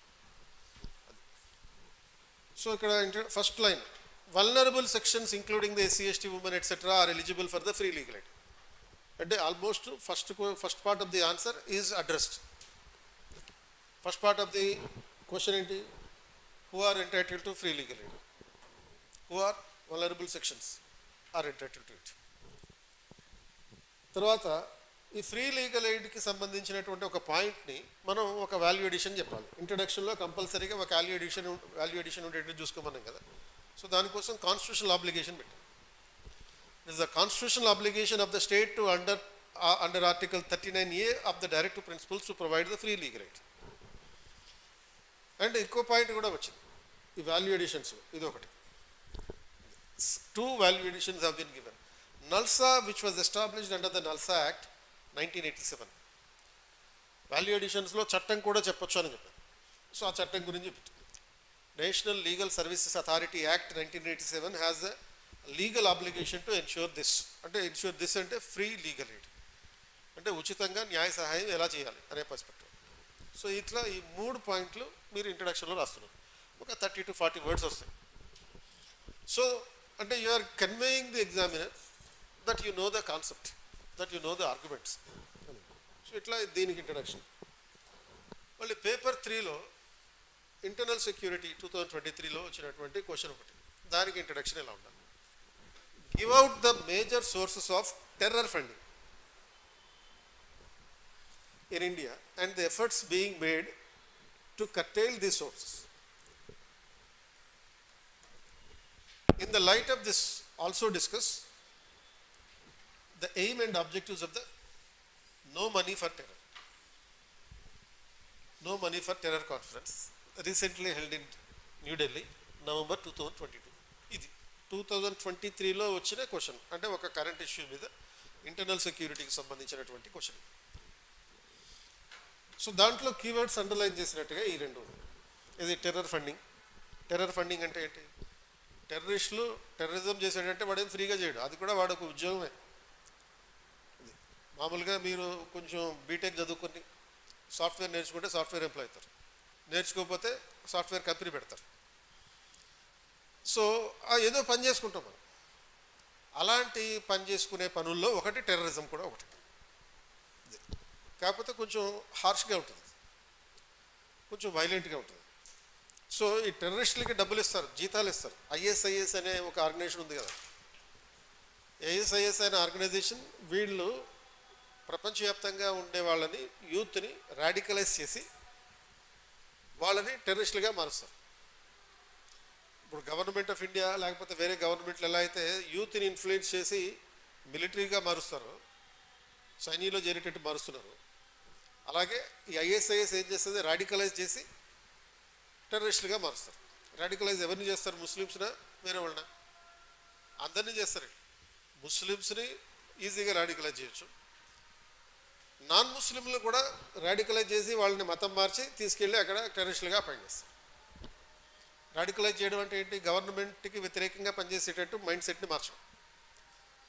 అది దాన్ని లోకల్ లాంగ్వేజ్లో ఏమంటారంటే బ్రెయిన్ వాషింగ్ అంటే. బ్రెయిన్ వాష్ చేయడం. కొంచెం కొంచెం ఫినిష్డ్ లాంగ్వేజ్లో, సైకలాజికల్ లాంగ్వేజ్లో మాట్లాడాలంటే ఇందాక చెప్పిన పదం ఏంటి? సెన్సిటివిటీ ట్రైనింగ్ అని. ఆ సెన్సిటివిటీ ట్రైనింగ్ ద్వారా మైండ్ సెట్ని మార్చేటటువంటిది. అది కూడా రాడికలైజ్ చేయడం కూడా మైండ్ సెట్ని మార్చేది. ఆర్ లేకపోతే బ్రెయిన్ వాష్ అనే పదం కూడా మైండ్ సెట్ని మార్చేది, బ్రెయిన్ని మార్చేది. సో ఈ టెర్రర్ ఫండింగ్ గురించి చెప్తున్నాం. అలాగే నో మనీ ఫర్ టెర్రర్ అని చెప్పి ఒక కాన్ఫరెన్స్ జరిగింది, ఆ కాన్ఫరెన్స్ గురించి రిఫరెన్స్ ఇవ్వండి. ఈ రెండు పదాలు ఈ క్వశ్చన్లో ఉన్న కీవర్డ్స్. మరి ఈ కీవర్డ్స్ కాకుండా ఇందులో ఉన్నటువంటి క్వశ్చన్ ట్యాగ్ ఏంటి? Discuss the aims and objectives of the no money for terror. అంటే ఒక సమావేశం పెట్టారు. ఆ సమావేశంలో ఇది యునైటెడ్ నేషన్స్ ఆధ్వర్యంలో జరిగిన న్యూఢిల్లీ సమావేశం అన్నమాట. ఈ సమావేశంలో మన జయశంకర్ గారు ఏం చెప్పారంటే, జయశంకర్ అంటే మన ఫారిన్ అఫేర్స్ మినిస్టర్, ఈ టెర్రరిస్టులకి డబ్బులు అందకుండా చూడండి చాలా అన్నాడు.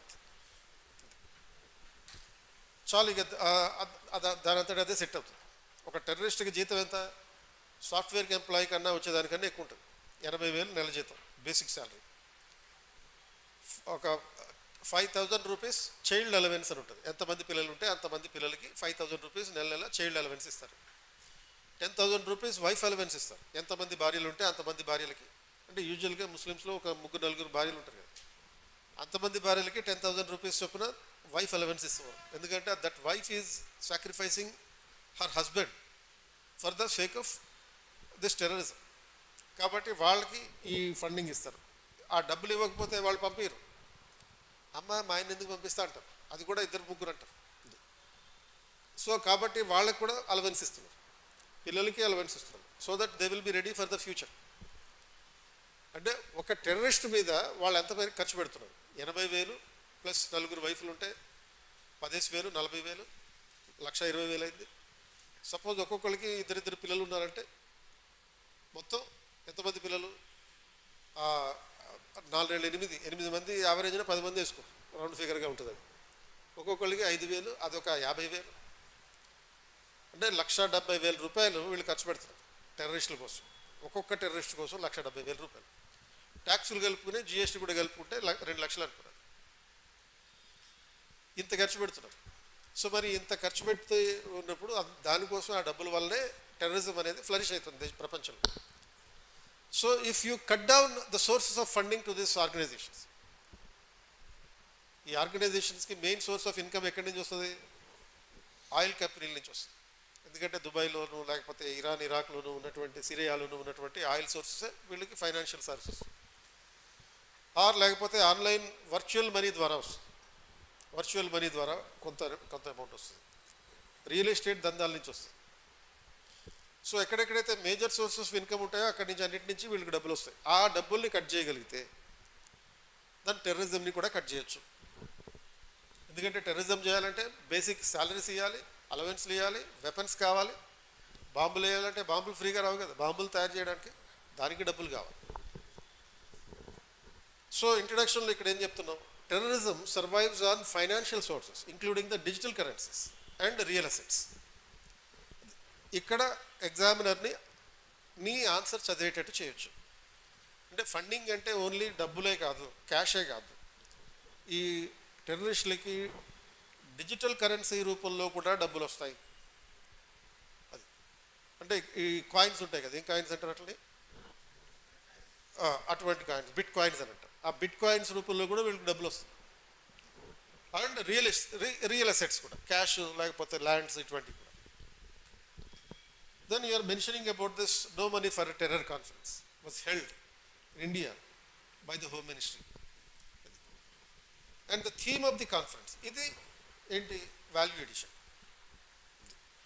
The theme of the conference is helping to build a global momentum against the terror funding.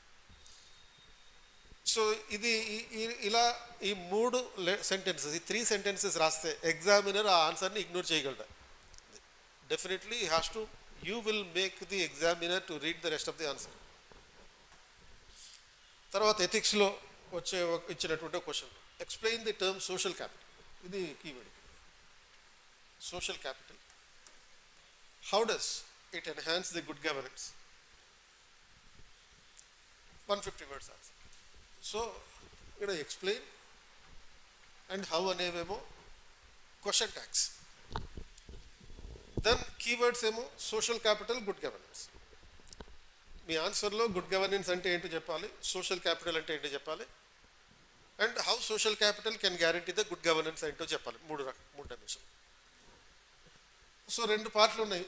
10 marks క్వశ్చన్కి 2 పార్ట్లు ఉన్నాయి. సగం పార్ట్ ఏమో explain the term social capital, దాని ఫీచర్స్, స్కోపు చెప్పాలి. సెకండ్ పార్ట్ ఏంటి, how does it enhance the good governance, how social capital can enhance the good governance. So దీనికి introduction ఎలా ఉంటుంది, ఈ 2 పాయింట్స్ ఉంటాయి. So you are defining the social capital, refers to those institutions, relationships and norms that shape the quality and quantity of a society's interaction. So social capital అంటే సింపుల్గా చెప్పాలంటే societies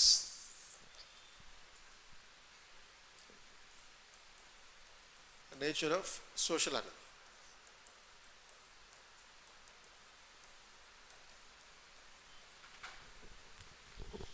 అది సింపుల్గా ఈ సోషల్ క్యాపిటల్ అనే దానికి అలా మీనింగ్ చెప్పు. Societies nature of social animal park. Park అంటే మామూలుగా ఏంది, అడవి లాంటిది. అంటే మామూలుగా మనం ఇందిరా పార్క్ అంటాం, అది అక్కడ అడవి ఉంటుంది, కాకపోతే తుప్పలు ఎక్కువ ఉంటుంది దాంట్లో. అండ్ ఈ సోషల్ యానిమల్ పార్క్ అంటే ఒక అడవి. ఈ అడవిలో ఎవరు ఉంటారు, సోషల్ యానిమల్స్ ఉంటారు. ఆ సోషల్ యానిమల్స్ స్వభావం ఏంటి, అందరూ కలిసి ఉందాం అనుకునేటటువంటి స్వభావం. సో వీళ్ళందరినీ కలిపి ఉంచేటట్టు చేసేదేంటి, కొన్ని ఇన్స్టిట్యూషన్స్, కొన్ని ఆర్గనైజేషన్స్. సో అది ఈ ఇంట్రడక్షన్లో చెప్పు. సోషల్ క్యాపిటల్ మీనింగ్లో చెప్పు. It consists of certain institutions, relationships, norms that shape the quality and quantity of society's interaction. ఇప్పుడు సోషల్ యానిమల్ అనేటప్పుడు మీనింగ్ ఏం జరుగుతుంది అక్కడ, when you are talking about the social animal nature, కొన్ని సొసైటీలో కొన్ని ఇన్స్టిట్యూషన్స్ ఉంటాయి. Marriage is in institution, family లేకపోతే ఒక క్యాస్ట్, రిలీజియన్, ఇటువంటి అన్ని social institutions. And the relationships and the norms. Norms అంటే రూల్స్ రెగ్యులేషన్స్ అనమాట, సొసైటీలో అనుసరించే కొన్ని రూల్స్ రెగ్యులేషన్స్. ఇది దాని సోషల్ క్యాపిటల్ డెఫినేషన్ చెప్పిన తర్వాత ఒక వాల్యూ ఎడిషన్ ఇచ్చాం. ఏంటి వాల్యూ ఎడిషన్స్లో ఏం చెప్పాను, it should contain certain reports also. Second ARC 15 రిపోర్ట్లు ఉన్నాయని చెప్పాం కదా, అందులో దాన్ని కోట్ చేస్తూ ఇది according to second ARC social capital ensures the good governance. క్వశ్చన్లో సెకండ్ పార్ట్ కూడా అడ్రస్ అయింది. By imbibing the accountability, morality, transparency and public interestedness in the government. So what this organization, second ARC, has suggested about the social capital, అంటే social క్యాపిటల్కి ఎగ్జాంపుల్స్గా ఏమని చెప్పొచ్చు అంటే ఎస్హెచ్జిస్, cooperatives, women's associations, ఇలాంటివి social క్యాపిటల్గా చెప్తాం. సెల్ఫ్ హెల్ప్ గ్రూప్స్ ఉంటాయి, అలాగే డ్వాక్రా సంఘాలు అంటారు చూడు, ఏపీలో డ్వాక్రా సంఘాలు అంటారు, తెలంగాణలో అంటారు, అలాంటివి ఎస్హెచ్జిస్ అన్నమాట, self help groups. Cooperative societies, సహకార సంఘాలు, విమెన్స్ అసోసియేషన్స్, మహిళా సంఘాలు, యూత్ అసోసియేషన్స్, ఇలాంటి ఆర్గనైజేషన్స్ అన్నింటినీ కలిపితే మనకి సోషల్ క్యాపిటల్ అవుతుంది. They will ensure the good governance అనేటటువంటి ఆస్పెక్ట్ తోటి ఇంట్రడక్షన్ చెప్పచ్చు. అంటే ఇంట్రడక్షన్ రాస్తే ఈ స్టైల్లో ఉండాలి. అలా ఉన్నప్పుడు the value of the answer will thoroughly enhance. So నీకు ఉన్నటువంటి సబ్జెక్ట్ నాలెడ్జ్ పర్ఫెక్ట్గా ఉందా, లేకపోతే ఏదో సరదాగా వచ్చి ఆన్సర్ రాస్తున్నావా అనేది ఎప్పుడు తెలుస్తుంది? ఆ ఇంట్రడక్షన్ ద్వారా తెలుస్తుంది. ఒక ఫుల్ లెంగ్త్ ఆన్సర్ చెప్పాను. అలాగే అసలు ఆన్సర్ ఎట్లా మొదలు పెట్టాలి, చాలామందికి ఇదే ప్రాబ్లం. ఏంటి problem? How to begin the answer. దాన్నే మీరు ఏమంటారు, స్టార్టింగ్ ట్రబుల్ అని అంటారు. సో GS 1లో ఎలా ఉండాలి, GS 2లో ఎలా ఉండాలి, GS 3, GS 4 ఈ 4 పేపర్లలోనూ మీ ఆన్సర్ ఇంట్రడక్షన్ ఎలా మొదలవ్వాలి అనే పర్స్పెక్టివ్లో ఇది ఉందన్నమాట.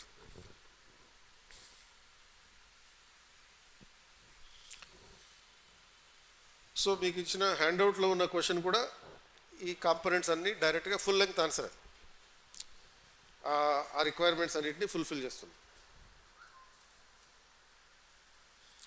సో మీకు ఇచ్చిన హ్యాండ్అవుట్లో ఉన్న క్వశ్చన్ ఏంటి, 2016లో UPSCలో 10 మార్కర్ క్వశ్చన్ మోడల్ ఆన్సర్ ఎలా ఉంది అంటే, did the government of India act 1935 lay down the federal constitution.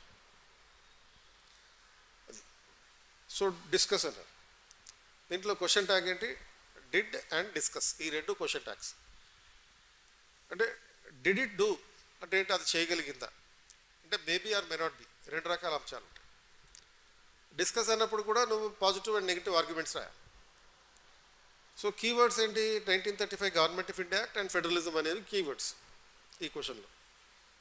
So answer structure ఎలా ఉండాలి, in the introduction you should tell about that 1935 government of India act as the source of the Indian constitution. అంటే Indian constitution 70% of the constitution is based on the 1935 act.